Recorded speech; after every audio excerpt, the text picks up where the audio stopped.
we'll just figure out how to be ready. How does that sound? Okay. So hi, welcome. So I'm Dina Giltz McCullough, and I am part of the Vinspire team. Myself, along with Dana Jeweler, Linda Johnston, Sally Meisenheimer, Allie.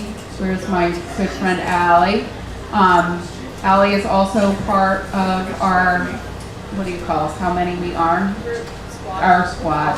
Yeah, our Vinspire squad. And somebody asked me earlier, maybe it was you, Nathan, how long we've been doing this for, and we think it goes back to maybe 2015. Does that sound about right? This is our 7th season, but COVID happened in there. Right. So we had to take a little break, and this is the kickoff tonight of our 7th season, I think. And we are really thrilled to kick it off and have everybody here. So thanks for coming out. This is Nathan Henderson. Hi, everybody. So Nathan is going to talk a little bit tonight about his business, Reba Rock Farm, but also mostly about your coaching and what got you into that. And I thought, as a primer, we've been talking about chicken and eggs and pigs, and I thought we would start off talking about your farm life. And you could even say, because I thought it was great, Bruce asked you, where did you got here from Boston? How did you get here? And make sure you speak into the mic too. I'll help you. So, hi everybody, my name is Nathan. Thanks so much for lending your ears. My wife and I run Reba Rock Farm down in Essex, New York, and it's the farm story dovetails nicely into health and wellness and the journey that I've taken so far. So for anybody who else runs a business, you know that sometimes businesses have an effect on your life. So I'll get into that. But I started farming from Boston by leaving and going to college in Indiana. Went to the Midwest, sort of lived in the breadbasket. I don't think I thought about where my food comes from except like my mom's garden. And then I saw what a 1,000-acre cornfield looks like. And I saw what a 1,000-acre cornfield that had been sprayed with Roundup looked like. And it started to change the way I thought about how our food is produced, why our food is produced the way it's produced. From college, I moved to the Bay Area. I lived in San Francisco. I worked as a geologist. I studied geology. I love science and numbers and things like that. I just happened to work for a company. There was an international company. And I'd spent a lot of time outside of geology studying Spanish in Spain. And I really wanted to move back to Europe. So right there, we're following the bouncing lines here. And I followed the corporate world and took a job in Spain. I lived in Spain for a couple of years. And finally, all the while, the thread was food. So I lived in California. I learned about food, moved to Spain, I learned about food, and eventually I decided I wanted to start working in the food industry. So I moved back from Spain to like an old heartthrob in college's family farm. We moved back to the farm together, we got back together, we started farming together, and I learned about business, I learned about food production.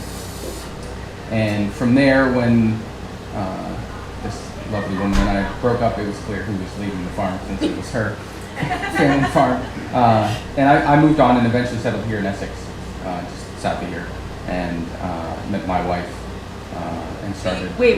There's something missing in there. So you just ended up in Essex? You asked me to condense like 13 years. I know. But just a little more, like, how did you just went on a map and said, I want to go to Essex? Good question. This woman's family farm was in southwestern Ontario. And it just so happened that her farm used draft horses for a lot of the work that they did. Mm-hmm. They were not Amish, but they did use draft horses. And I was super inspired by the way you could, again, I don't think I'd ever thought about how you actually plowed the earth until I saw a tractor. And then I learned that actually before tractors, there were these animals that did it all. And that was incredible. And they could work with you and you could learn to work with the animals. I think that was kind of the beginning of my understanding of energetics. As a man, it wasn't maybe the first thing that I learned. And so I just fell in love with working with animals. So when I left Ontario, I was with a group of friends our fall mission after the season was to go visit other farms that use draft horses in their production. I got it. So you ended up connected to the Essex farm? And so we ended up connected, yes. Of the dirty life and everything else. So Dana and I are smiling at each other because you and Adrian just spent 2 weeks in Spain. That's true. We're in Spain, we're you. all over. So Yeah. we're waiting. Mostly my job was I was a high seas meteorological buoy technician. A very apropos job. It makes for a good mouthful in Spanish. Yes. And so I was based in Madrid, but I traveled all around the coast. Yes. So I traveled a lot.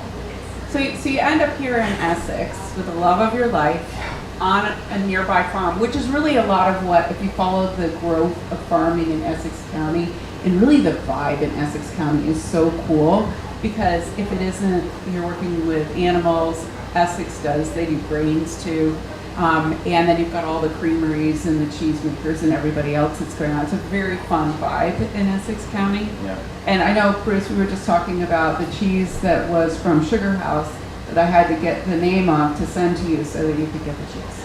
So, yeah, I know. One of the things Nathan said he'd like to do tonight is take questions as he goes. So feel free to interrupt, raise your hand, whatever you need. And he's going to also do some movement. And all bodies welcome, optional, but we want to leave enough time for that.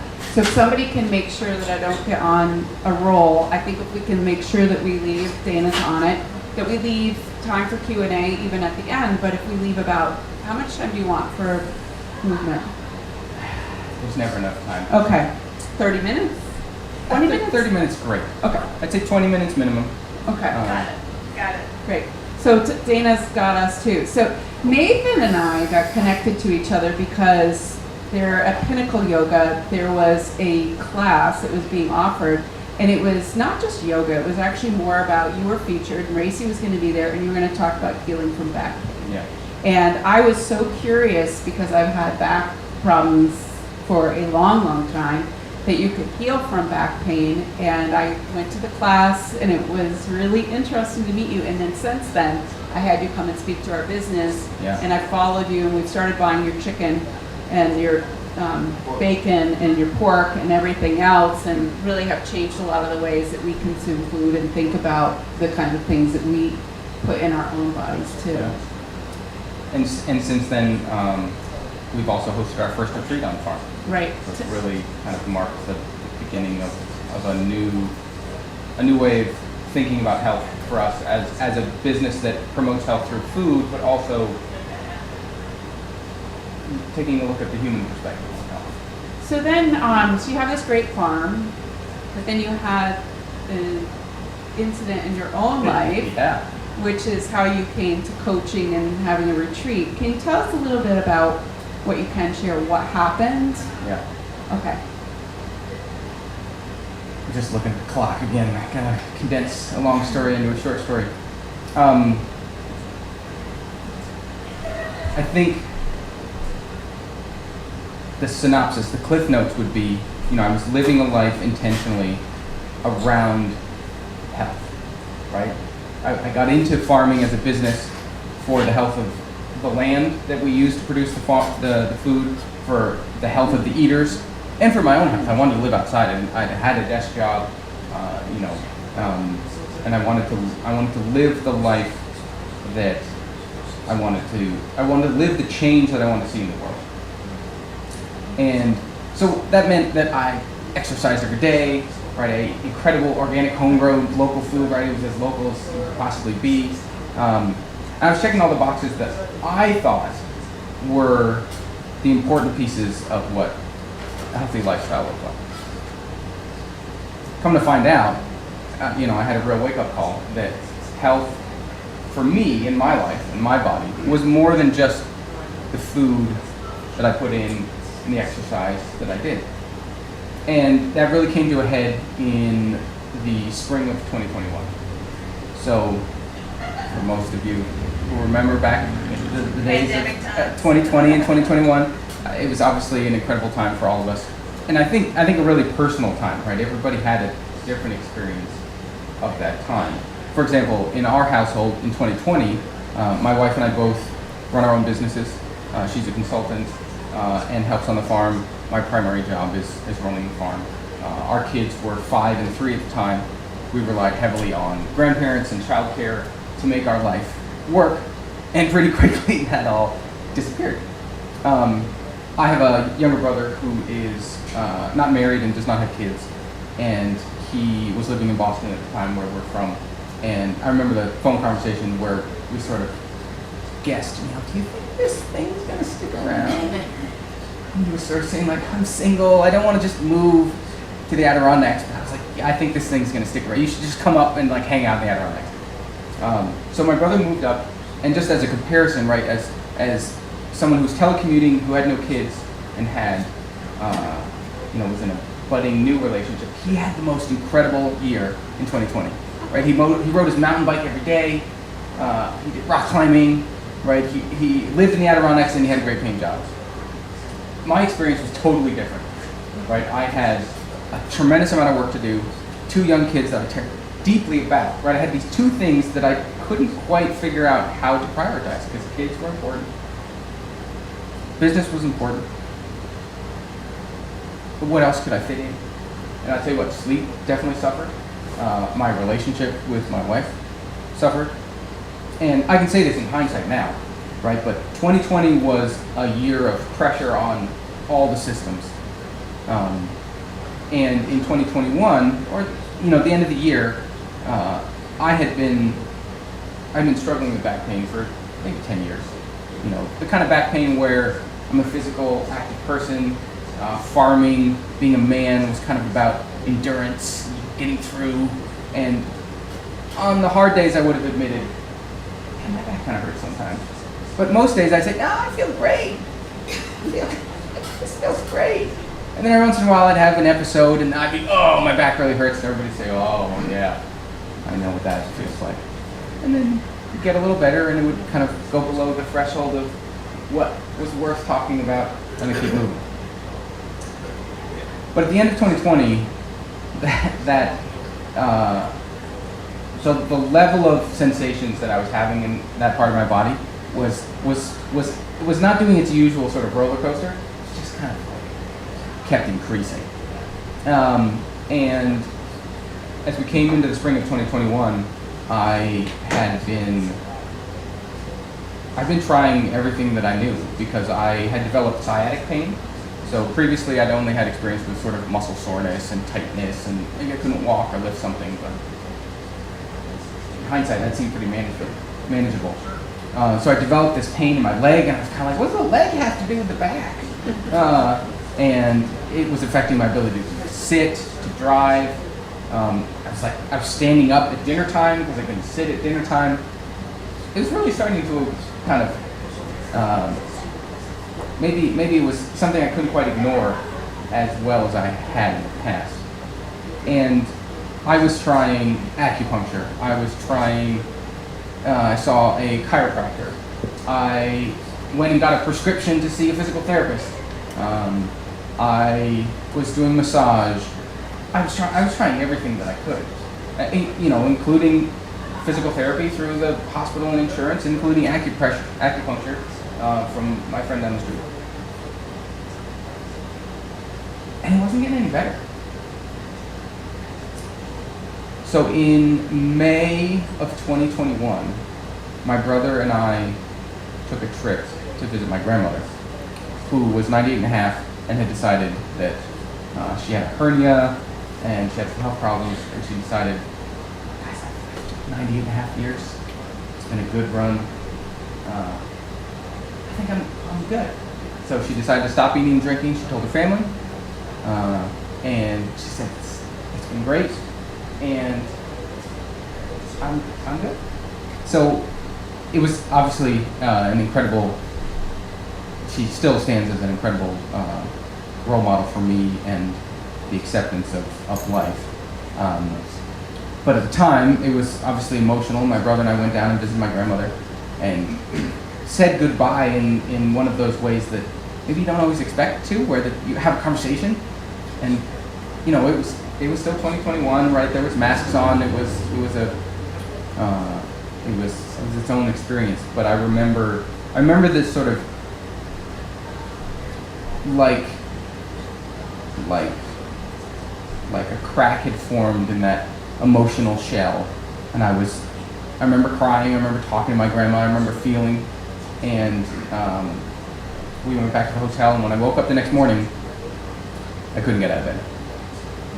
I tried to get out of bed and I passed out from extreme nerve pain in my leg. My brother took me to the ER, because what do you do when someone can't walk? If anybody's been to the ER with back pain, it's not the most comforting experience. They give you some muscle relaxants, and the tech that was there actually gave me this book on back pain written by a physical therapist. And so like, here, maybe this will help, and sent me home. And I couldn't sit down in the car. I had to ride in the back of the car. We had to stop a couple times because I just couldn't. Being on a bumpy road was too much. And when I got home, my wife, as she tells the story now, she said it sounded like you were in labor. Yeah, maybe most of you have been in labor. I have never been in labor, but I think this was the closest thing that there's that. We do have a special person here today. You can imagine that breathing, right? Right, that was my pain experience at that time. So it was just I'd never experienced anything like this before. Just incredible, constant pain in my body. And I remember the next week was sort of a blur of getting an MRI, going and seeing the physical therapist, going and seeing, telehealth with a neurosurgeon in Burlington. And the short story was, you have a disc in your spine at L5S1 the tech was actually really excited. She was like, look, we don't usually see a correlation with imagery and pain, but actually we can see that your disc is pushing on the SI nerve root. It's exciting. I said, great. But I remember actually thinking like, oh, interesting. There's not normally a correlation between imagery and pain. Just interesting. So it was 2021, it was May, it's the end of May, and essentially the short story was, well, we can do surgery for this. We've got a thing that we can do. We can go in there and we can cut away the bulge disc and it'll make it all feel better, and we can see in September. I said, September? What am I going to do between now and September? And they said, well, actually, there's a 50% chance that it'll just go away. Okay. I said, what are the chances that it comes back after I have the surgery? They said, oh, that's another 50%. And I remember thinking like, okay, I'm in bed, I'm a farmer, I literally can't poop, right? Like, I can't get to the toilet and sit comfortably. What am I gonna do? And I got a surgery in September and the chances are it's gonna come back anyway. So for all those years that I had spent not really listening to the pain in my back, I think this was really the first time I said, okay, what's at the root of this? Because if it was something physiological, like the disc, you'd think that going in there with a knife and cutting it out would solve the problem. Right? If there was some weird kinesthetic thing, you'd think a physical therapist would have solved the problem. If it was an energetic thing, right, I would have expected acupressure and acupuncture to make a difference. So I began to think, maybe it's me. Or maybe I wasn't that wise at the time. Maybe I thought, what does this have to do with me? So I'm lucky enough to live in the town of Essex. And right next door is a lovely town called Willsboro. And in the town of Willsboro lives a wonderful man named Brian Traskos. Brian Traskos has actually spoken here at Vinspire before. He spoke when we were at the Strand. Brian is... Did he do the mapping? Yeah. Brian's an incredible friend. I've taken every one of his classes that he's ever done. He's also a neighbor. He's also a meat customer. And when I worked at Essex Farm, there was a thing where there was kind of like every month we would draw straws as farmers, and whoever was kind of in the most pain got to go see Brian. It was this like, I think he traded for meat at the farm I was working at, and I remember the first couple months I was there, I was like, who's this Brian guy? And everybody kind of said, oh, you know, he's great. So I knew Brian early on. He helped me with a number of, you know, issues in my body. And Brian was one of those practitioners where I'd be lying on the table and he'd be working some part of your body and he would ask questions. Right? It wasn't just like, well, how's your day? It was kind of, you know, oh, so when I was working over here, you started talking about your mom. That's interesting. Tell me about your mom. Or, you know, I noticed you're talking about this. Or, you know, what does it feel like over here? So I knew in the back of my mind that Brian, as a practitioner, I think was willing to go there on the, what does this have to do with me? In fact, I think he'd even asked me, if I remember this right, I saw him before my major episode. I had gone to see him and said, God, I've been struggling with this for 10 years, and now it's getting really bad, and I don't know what to do with it.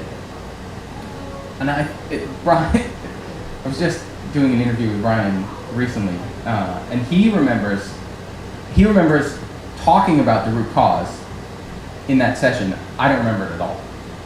So I think I still wasn't ready to go there. Long story short, I reached back out to Brian and I said, Brian, I can't walk. I can't even get out of bed. I'm willing to try anything. Right? I've got a surgery date in September.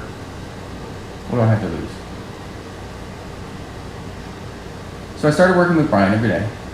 Well, I saw him once a week. You know, we were in touch frequently over the phone.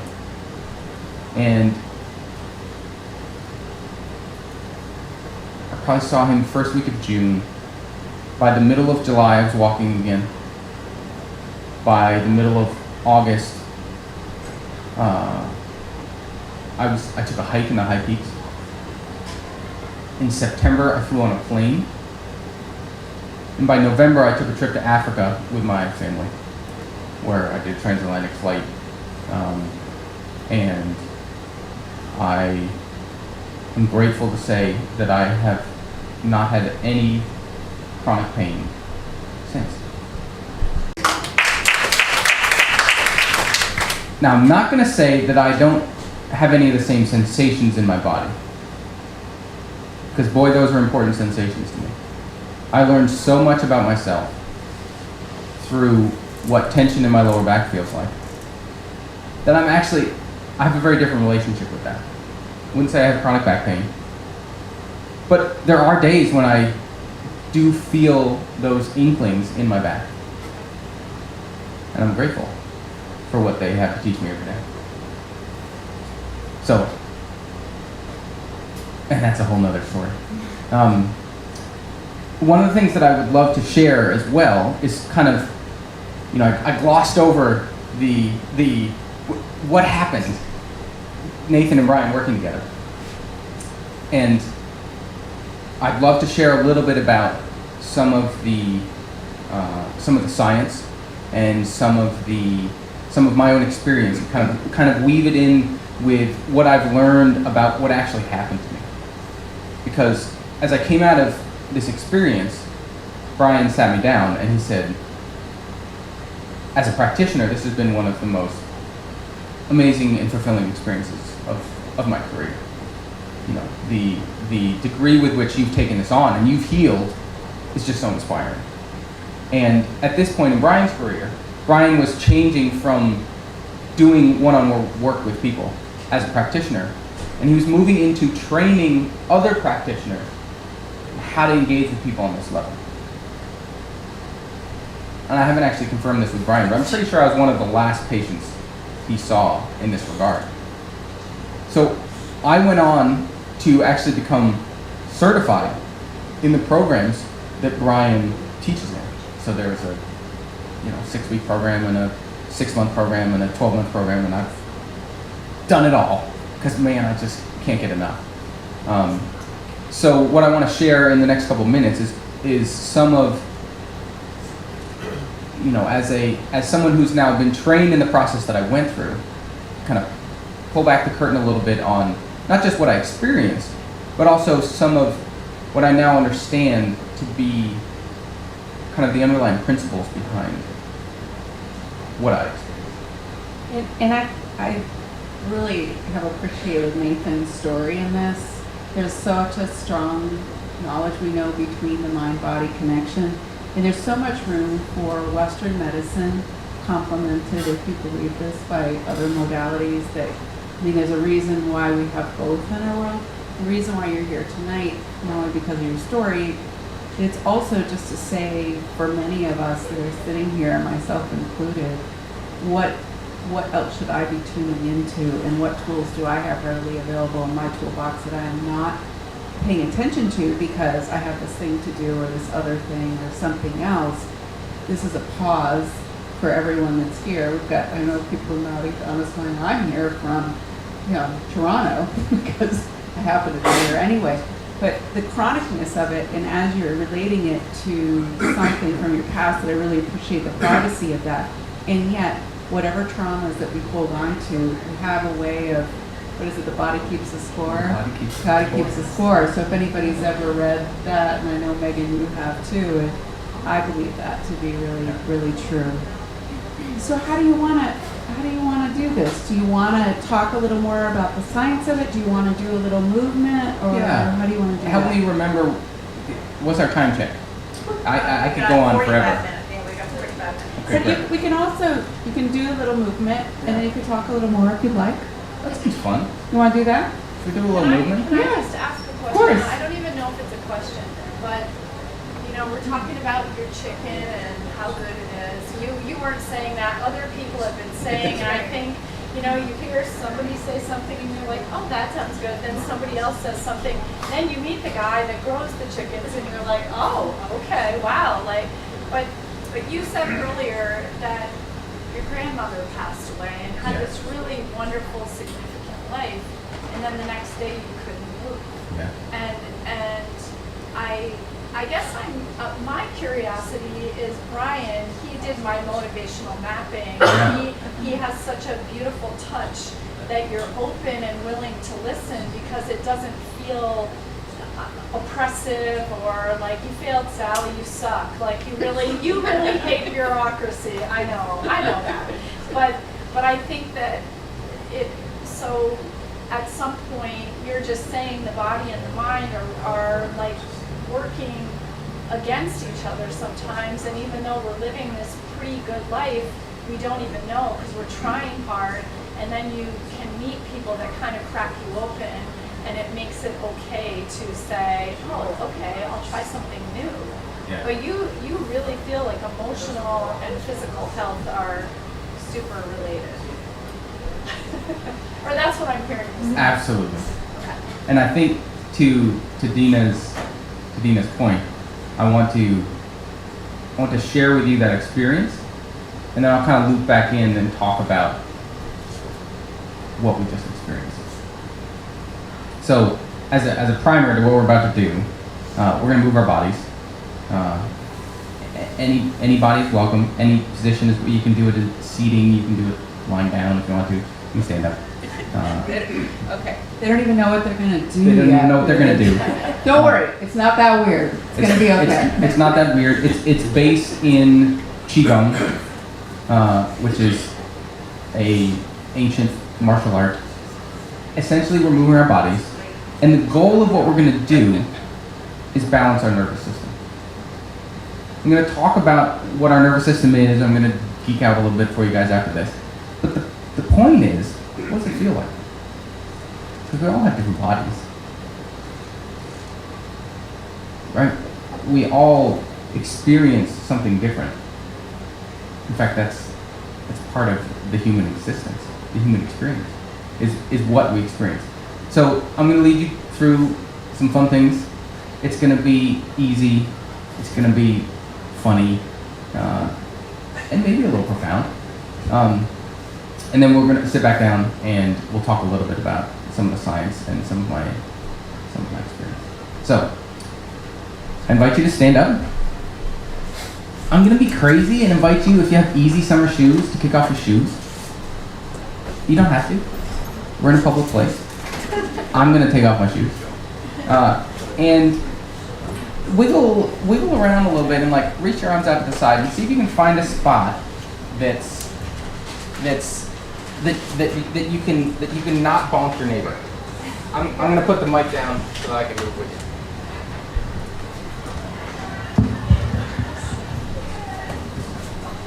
Okay. So yeah, just like take your hands out, wiggle side to side. Like you're in that yoga class and you're just kind of scoping out, like, okay, who am I gonna whack into? Whacking into somebody's okay, but just to prime you from where you're at. Okay. So start with your feet hip width apart. Feel your feet on the ground a little bit. Your knees are going to be slightly bent. Now imagine you have a neutral pelvis. So what does that mean? Imagine you are like a T-Rex. You have a big dinosaur tail. You're not lifting the tail off the ground. You're not slamming it into the ground. You're just setting it gently on the ground behind you. It's a neutral pelvis. Now imagine you have a thread coming from the tailbone up through the top, the crown of your head, and it's like just gently pulling up towards the top of your head. Okay, so this is what I mean by a neutral posture. Now, I want you to close your eyes and just check in with your body for a second and give yourself a number, 1 through 5. Right, like this is the most ridiculous thing in the world, but it's going to give us a reference point to check in with. How stressed do you feel right now? 0 being like no stress at all. 5 being the most stress you've ever felt in your body. We're just creating a baseline. Just 1 through 5. Take note of it. We're going to do a couple short things, then we're going to check back in at the end and notice some of the differences. Maybe as you check in with your number, you can kind of query like, okay, well, what are some of the signals that I'm using to give myself that number? Is it like, ooh, there's tightness in my shoulder? Is it like, ooh, I feel acid reflux? I don't know. Just kind of check it. All right. So once again, find your feet on the floor, knees just slightly bent, dinosaur tail settled, crown of the head lifted to the sky. And we're going to start with just a little bit of bouncing. So what that looks like is just moving your knees up and down. Just let the body bounce and wiggle a little bit. Anybody has grandkids or kids, especially under the age of like 10, they are always bouncing around, right? And I invite you to consider what we can learn from children. Because man, do they know how to move their bodies.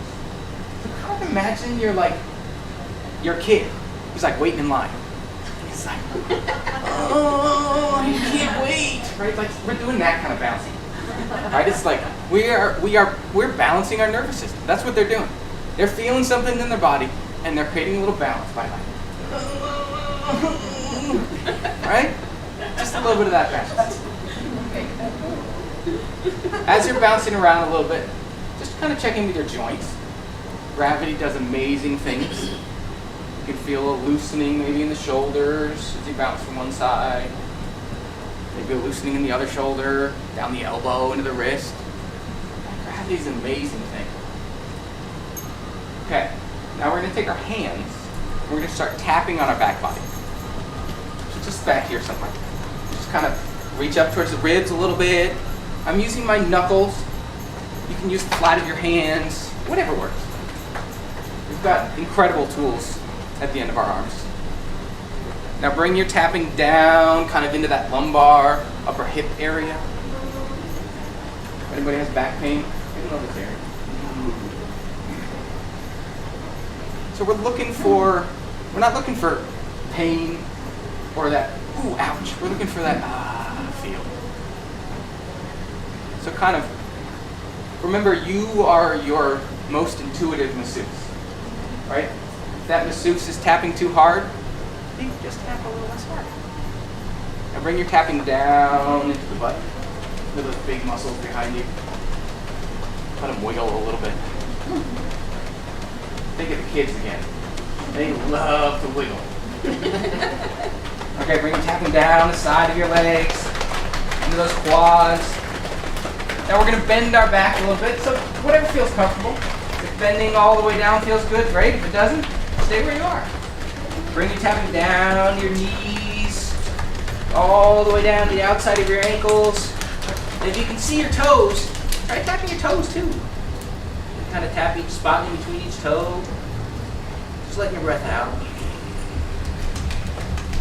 Now bring your tapping to the underside. You can arch your feet a little bit. You can get the underside of your feet. Get the arches. If anybody studies Chinese medicine, there's like 1,000 points on the feet. It's amazing. All right, bring your tapping up the inside of the legs, inside of the knees, all the way up to your hips. Now imagine that 6-year-old that's running around naked, right? How do they hold their body? Like that belly's just loose out there. You're not worried about if that belly's hanging out there. Just let your belly hang out for a second. Now bring your tapping, use the tips of your fingers, and there's an amazing spot that's between the pelvis and the navel, kind of halfway in between. Kind of just tap with your fingertips. Just bring your tapping right there. Knees slightly bent, your hips are neutral. Crown of the head raised towards the sky. As you're tapping here, just notice your hips. Notice your shoulders. If you're holding on at all, just let them melt a little bit. All right, bring the tapping up the center of your body, all the way to right underneath the sternum. It's your solar plexus. Kind of the spot where, like, oh, you've had the breath knocked out of you. It's that spot right in there. Feel your breath moving in and out. Good. And bring your tapping up the sternum, right in line with the nipples here, right in the center of the body. And then bring the tapping up to the collarbone, right kind of underneath, in the center of the body. Now bring your tapping out the collarbone. If you don't know where your collarbone is, just work your way out towards your shoulders. There, and you kind of reach the point where it's kind of hard to tap and let your hands just set out. Give the arms a break. Now, who loves to get a massage? Who knew that you have a free masseuse right here, available 24/7? So take your right arm and throw it up on your left shoulder. I'm going to give you a little masseuse training. You can support this elbow with your other hand if your arm gets tired. Now we're just going to kind of use this elbow like, well, they've got those funny gizmos. What are they called? Massage sticks? You may have one of those? I've got 2. One on each arm. Now, as a general rule, as we're starting our massage, we're going to start with broad pressure. We're creating a little blood flow to the area. If you've gone to massage school, you know all about the physiology of this. But generally, right, we got a flat hand, just kind of rubbing, moving. Now we're starting to probe with your fingertips a little bit. And you are your best guide. You know where you need that love, that touch. So bring your attention, bring your fingers, bring your pressure in towards that spot, wherever it may be. Might not be where you expected, it might be the same old spot.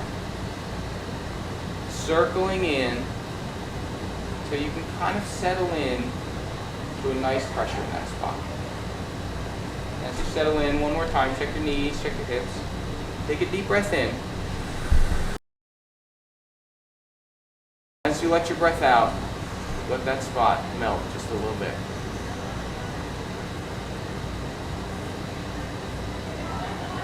Good. One more time, take a deep breath in. And just let it release just a little bit. Good. Now we're going to work back up to that broad pressure. So maybe little circles, lightening the pressure, bringing a little blood flow. work back to kind of broad pressure with your fingers. And we'll start tapping on that shoulder. And start tapping down the arm. All the way down to the forearm, down to the wrist. Anybody use their hands for work? When was the last time we kind of gave a little love to our hands? So I like to hit each finger and flip it over, hit the finger on each side. And actually, pretty incredible to clap. After rubbing your hands together, there's an incredible energy point in the center of our palms. You engage when you clap or you rub like this. So feel that heat, feel that energy. You're creating it. That's your energy right there. All right, now there's another point that's in between the pinky and the wrist joint. Right? Kind of like you're karate chopping two hands together. Another spot in there. All right, now bring your tapping back up the underside of the arm. All the way to the armpit. And across the chest. Good, now we're going to do the other side. So left arm comes up. Onto that shoulder. You can support your elbow if you need it. And we're just going to start with that broad rubbing again. So we learned a little bit about our body on the left side. How does the right side feel? Feel the same? No. Isn't that amazing? Same body, doing the same thing. Somehow it's totally different on the other side. It's amazing. It's amazing. So start broad.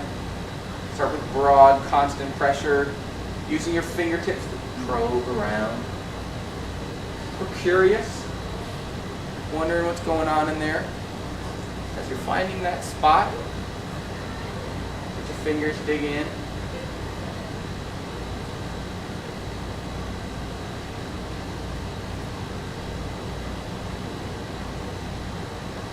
As you zero in on that spot, we'll do the same thing. Find your constant pressure, find that spot. We're looking for a level of pressure that feels good. Right? We're not looking for pain. We're not looking to trigger any defenses. We're just, oh yeah, there you are. Take a deep breath in and let it out. Letting go with whatever's in that shoulder. One more time, take a deep breath in and let it out.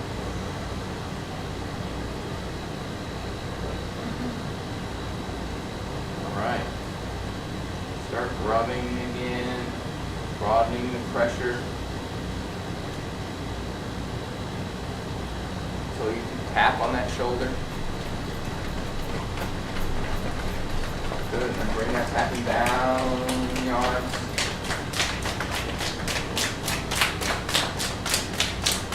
Down the forearm. All the way down to those hands. Take your hands. Thank you for all you do. Flip those hands over. And then rub them together a little bit. Then you get that karate chop. Now as I look around, sometimes I'll notice a yawn. Right? What is a yawn? A yawn is a symptom of our parasympathetic nervous system. That's a sign that our body's balancing the nervous system. I'll get into the fun dorkiness of that, but right, if you're noticing like, oh man, oh, right, that's not something to be embarrassed about, right? That is, I'm finding a little balance. Cool. All right, bring the tapping up, arm, up to the elbow, up to the armpit, all the way across to the chest. All right, and just let your arms tap down and let your hands settle by your side. Okay. So, twice a week on the farm, we do a routine like this for about 15 minutes. And the next thing we're going to do is called a blither. And I don't know if anybody were here when Brian did his thing, but blithering is a Brian thing. I love a blither. And I always imagine if I'm feeling nervous about teaching a blither, Brian teaches blithers to like conference rooms of PTs and things. And he said, it's pretty amazing to see like hundreds of people doing this. So on the farm, when I teach someone to do blither, I say conjure up your favorite farm animal. Because just about every animal does this to balance its nervous system. A dog, right, bonks into something, you go, whoo, right? A horse, if anybody rides a horse, when you take that saddle off, you turn it out to pasture, what does it do? Right? We raise a lot of chickens. My wife recently pointed out to me, well, chickens do it too. So choose your favorite animal. Could be a bunny, could be a dog, could be a chicken, could be a horse. We're going to wiggle like that favorite animal. So here's what this looks like. We're going to do it all together. You can take a deep breath in and just wiggle your whole body.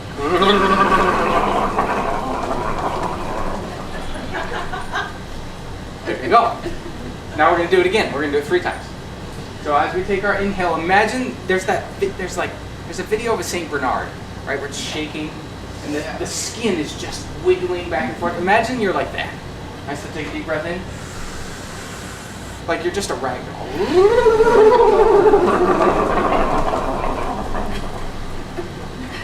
Good. You guys are wigglers. Okay, one last time. We're going to wiggle a little bit longer. So keep wiggling. Take a deep breath in. Keep wiggling.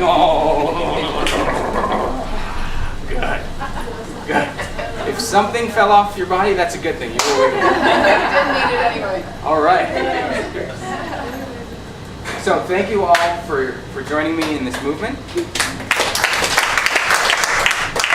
Before you sit down, I want you to take one more moment. Close your eyes. Find your feet on the ground. And remember the number that we started with. Maybe remember some of the cues that we started with. How does that compare to now? We spent like 15 minutes together. 15 minutes. Right, I could do this for an hour. I could do this for 2 hours. But we spent 15 minutes just doing a little silly move. How do you feel right now? Did it move the needle? Yep. These are things you can do every day. These are things you can do while you're doing something else.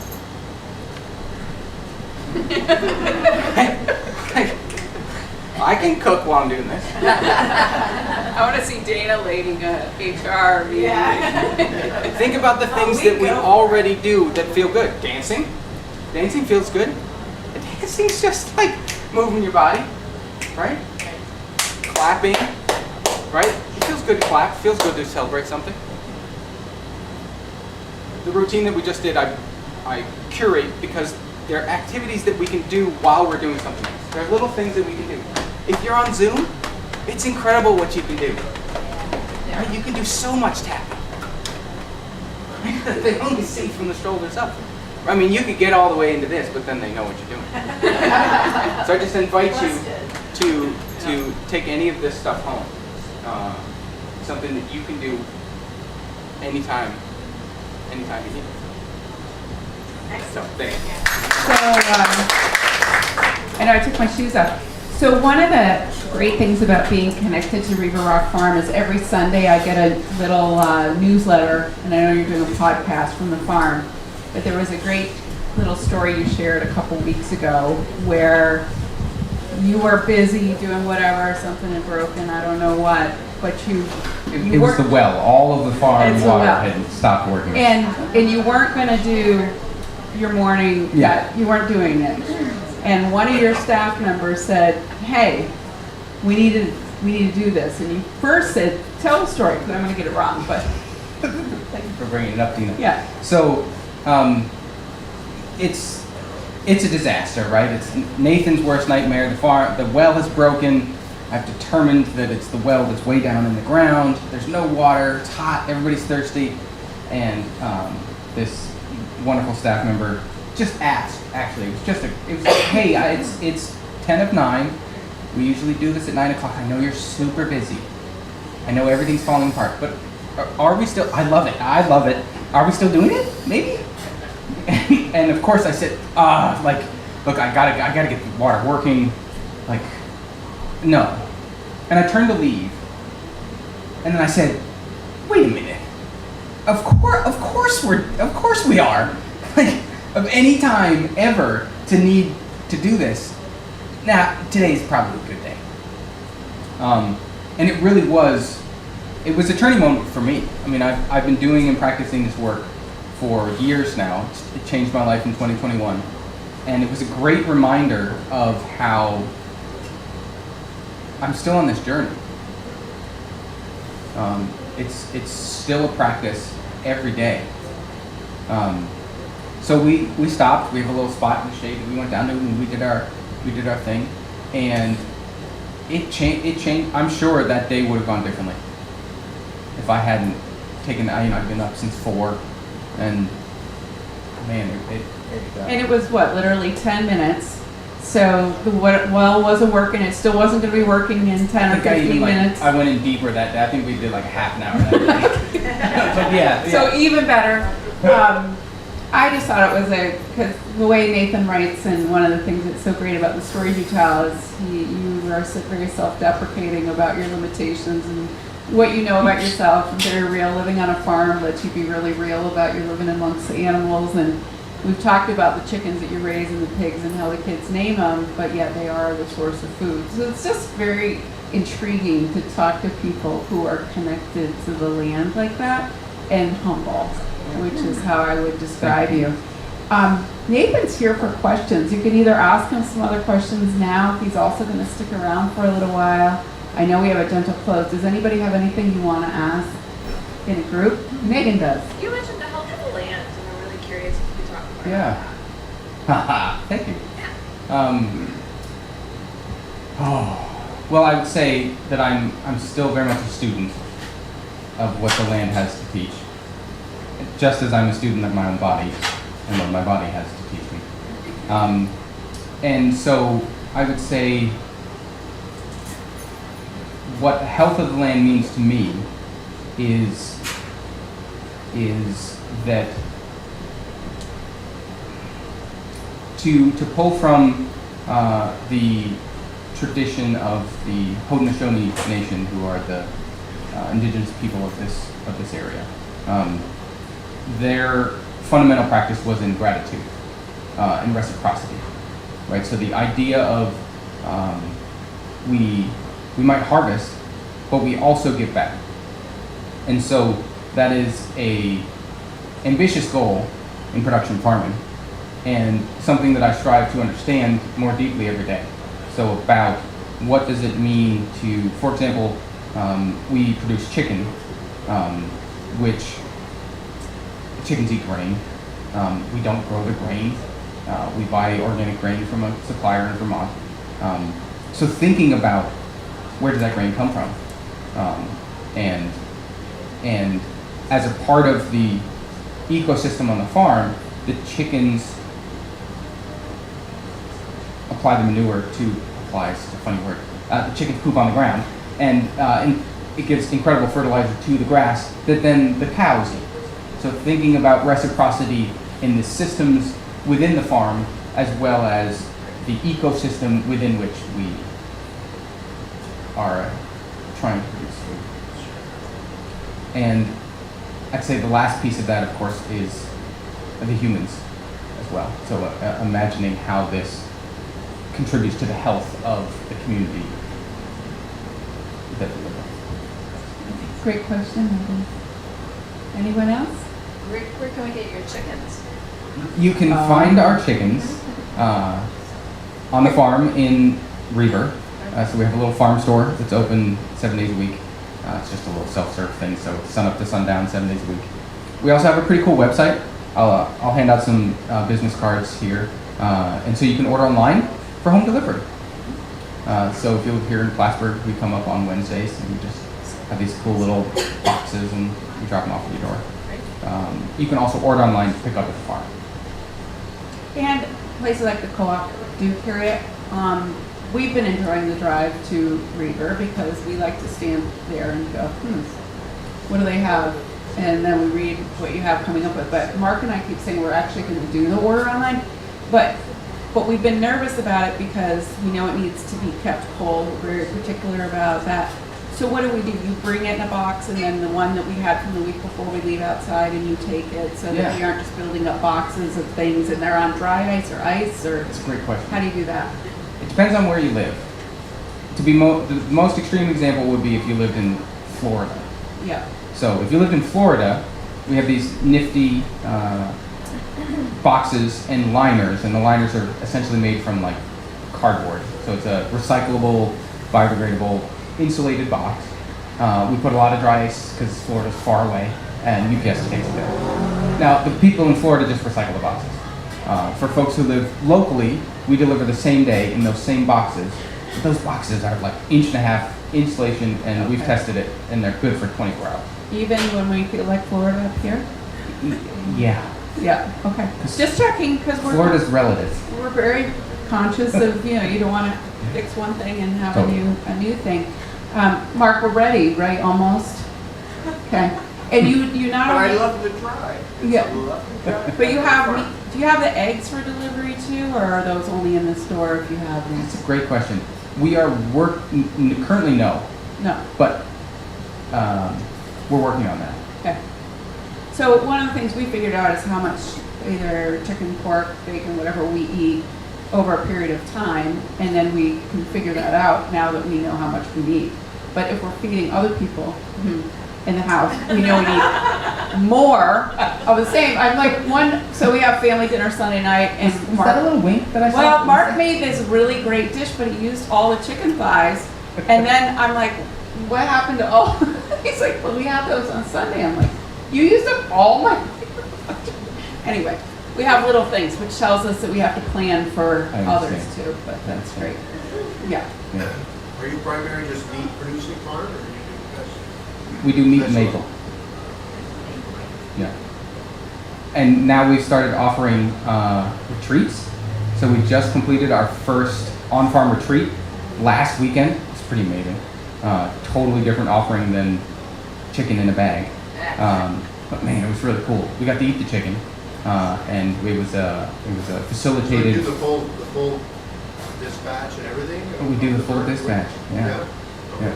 Cool. You have cows there too, or no? They're not. Do they? Yes. But you send them somewhere else, Yes. or right? Okay. All right. And then Nathan has a coaching business, which is kind of the whole connection here. And you have clients that virtual or in person or both? Both. I've got a cool little spot on the farm if you want to come down. Okay. Zoom is an incredible tool. Right. So we can also do it. But it is a pretty drive. It is a beautiful drive. Right. Exactly. And if you find yourself wanting to know a little bit more, I always offer a free, I say 30-minute conversation. I've never talked for under 30 minutes. Just to learn more about what I do, how it works. If you're like, wait, how did you heal? You skipped over that part. I'd be happy to answer questions now or talk more about it. Linda has a question. Yeah, it was really cool. So Brian and I produced a retreat together on the farm, and the quickest way I would describe it is to try to simulate the experience that I had through my back healing experience in a weekend. So it was a intentional retreat for the participants to learn about their nervous systems, practice some of the practices that we have, and take home some tools to start making a difference in their life. All kind of in the context of the farm. So we had different classrooms on the farm. We had a meditation walk through the farm. And boy, did the weather cooperate. It's pretty cool. And do people stay there? Yeah, we have, we're lucky to have a couple Airbnbs that are like right next to us. So people did not stay on the farm, they just stayed next door. Yeah. But we ate 3 meals a day on the farm with, farm food. And it was your first one, so this is the kind of thing that Yeah. farming's hard work. And I think both you and Racy have looked for other ways to supplement some of your farming with things that are also close to your hearts and what you want to do that complements. And so I think the coaching has fit in very nicely with that. And for you all here tonight, whether this fits for you or not, you might know someone who it does. And that really is the point of when you listen to all of this, you're like, wait, there's a thing. Is it the right time now? Or maybe it's a month from now and you remember this conversation, or you know somebody and you're like, oh, I know a guy. You know, and then you have a way to reach out to him too. I think it's really important to have this in your wheelhouse. If you're running a business, if you're working with patients, now I think a lot of the hospital people here too, working with people that have different needs. It's all the things, schools, etc., etc. A lot of reasons why this can fit in. Yeah. Stick around for a little while longer so Nathan can answer any questions you've got. Sally's going to close, and we have a little box to. One of the things that many of you may have followed Katie's story this summer, but she did a GoFundMe a couple months ago, and one of the things we realized as Team Vinspire was that we come in and we use this beautiful space, and sure we do buy drinks at the bar and such, but sometimes we don't, and sometimes it takes a little more than that to keep a business going. So I made this cute box with a little help from my friends, and it says Vinspire supports Old Soul, and it's optional, but we're going to pass it around, and anything put in that box will go to Katie and her team. So that's what that's here for. Thank you, Katie, for hosting us. Is it a Venmo code? Venmo code? I know, right? Well, I'm sure that she still does, that we can figure that out for her. I know. Cash is, I know. I'll Venmo Allie. She's got me. All right. I actually have cash for My dad used to call it walking around money. Sal, you don't have any walking around money? And so I always carry it. But yeah, I know. It's a generational thing. Thank you so much, Nathan. What do you call the technique that we were doing? Have you modified it to something? Can you just talk about that quick? Sure. I use the word core centering. Oh, okay. It's not the most, I don't love the name yet, but yeah, you know, core centering, nervous system balancing, wiggling and shaking is what we call it on the farm, because that's what my daughter called it. I like that. So I when you asked us to kind of score at the beginning, I was feeling pretty good, and then I was like, well, I'm feeling even better. Like I feel like I did a cold plunge or something. My body was like, I felt all like the external lines of me all tingly and good. So thank you for that. That was really, really good. Yeah, thanks for sharing. Yeah. So we have a few announcements of just what's to come. Next Vinspire is Thursday, October 10th. It's with Tom Bull, and he is going to talk about redefining love. I had a long conversation with him on the phone on Monday, and I was like, well, I'm already transformed. Thank you, Tom. That was like, it was therapy. I was supposed to be helping, but I was just taking it all in. And so he's kind of developed some theories of his own, but he talks about how shifting from fear, which constricts us, to shifting to love, which expands us in everything we do. We're not just talking romantic love. This is applying love to life. And I know that Allie has something to talk about too. I'll just talk about a few other things, and if you'd like the flyer, great.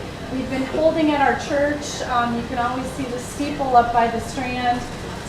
Equinox and solstice yogas, and the fall equinox is the perfect balancing time of year. Equinox is like exact day and light. Come to yoga. It's at 5 o'clock at our church.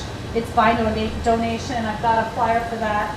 And then another fun thing is we're having a blessing for the animals. Adrian's a part of that. We're going to have music. We're going to have stories. You can bring your animals, get them a special blessing. Maybe we can get a blessing for ourselves. And that's on Saturday, October 12th. I've got a flyer for that. musician. Yeah, Kevin Saborin is going to bring his beautiful music and have a sing-along. And I don't know if you've ever been around him, but he can get everybody singing. He can teach a song like nothing, and he's really awesome. So I think it's going to be a really fun afternoon. So Allie's going to talk a little bit about... Actually, Yeah. Sally, one of the things, I know at Old Soul, Ryland is going to do a special jewelry night here on October 2nd, where Okay. she's going to do Old Soul inspired, like on-site. She's going to be making the jewelry. So check out their Yeah. Instagram and their website. They are all offering so many things here. So thanks, Dina. Go ahead, Allie.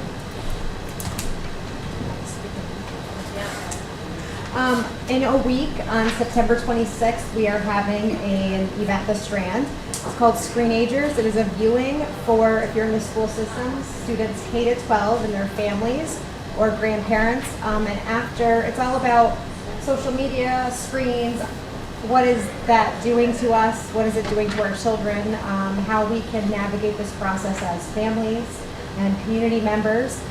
The community has really come together for this event. I don't know the last time I saw several large schools in the area in the North Country partner together to put this on and share it with all their families.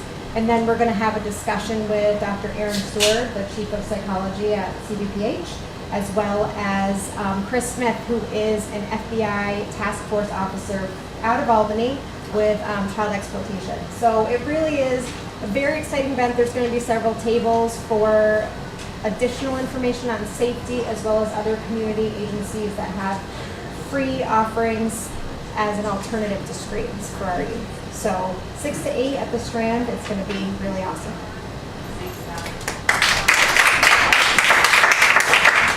Well, I just want to add to that a conversation I had with a kid at church on Sunday, and he's a freshman. And I said, "How's school going?" He goes, "It's boring."